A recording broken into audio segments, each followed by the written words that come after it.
Praise lord అండి అందరికీ. ఈరోజు కీర్తనల గ్రంథం 7వ అధ్యాయం చదువుకుందాం. మొదటి నుంచి చివరి వచనం వరకు చదువుకుందామండి. యెహోవా నా దేవా, నేను నీ శరణుజొచ్చియున్నాను. నన్ను తరుమువారి చేతిలో నుండి నన్ను తప్పించుము. నన్ను తప్పించువాడెవడునూ లేకపోగా వారు సింహము వలె ముక్కలుగా చీల్చివేయకుండా నన్ను తప్పించుము. యెహోవా నా దేవా, నేను ఈ కార్యము చేసిన ఎడల, నా చేత పాపము జరిగిన ఎడల, నాతో సమాధానంగా నుండిన వానికి నేను కీడు చేసిన ఎడల, శత్రువు నన్ను తరిమి పట్టుకొననిమ్ము.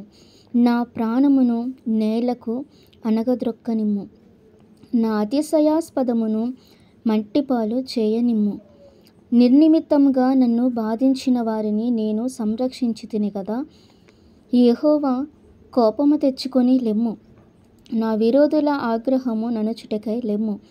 నన్ను ఆదుకొనుటకై మేల్కొనుము. న్యాయ విధిని నీవు నియమించియున్నావు కదా. జనములు సమాజంగా కూడి నిన్ను చుట్టుకొనినప్పుడు వారికి పైగా పరమందు ఆసీనుడవు కమ్ము. యెహోవా, జనములకు తీర్పు తీర్చువాడు. యెహోవా, నా నీతిని బట్టియు నా యథార్థతను బట్టియు నా విషయములలో నాకు న్యాయము తీర్చుము. హృదయములను అంతరింద్రియములను పరిశీలించు నీతిగల దేవా, దుష్టుల చెడుతనము మాన్పుము.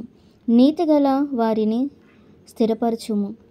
యథార్థ హృదయులను రక్షించు దేవుడే నా కేడమును మోయువాడై ఉన్నాడు. న్యాయమును బట్టి ఆయన తీర్పు తీర్చును. ఆయన ప్రతిదినము కోపపడు దేవుడు.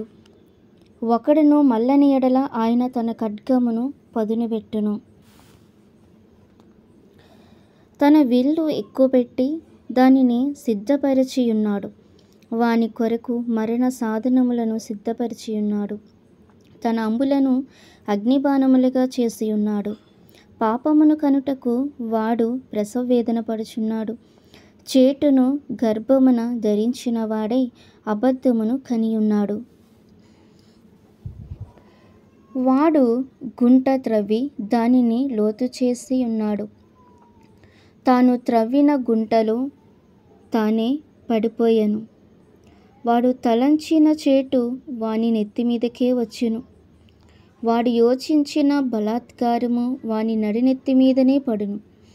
యెహోవా న్యాయము విధించువాడని నేను ఆయనకు కృతజ్ఞతాస్తుతులు చెల్లించెదను. సర్వోన్నతుడైన యెహోవా నామమును కీర్తించెదను. దేవుడు ఈ యొక్క చిన్న వాక్యం దీవించునుగాక. ఆమేన్.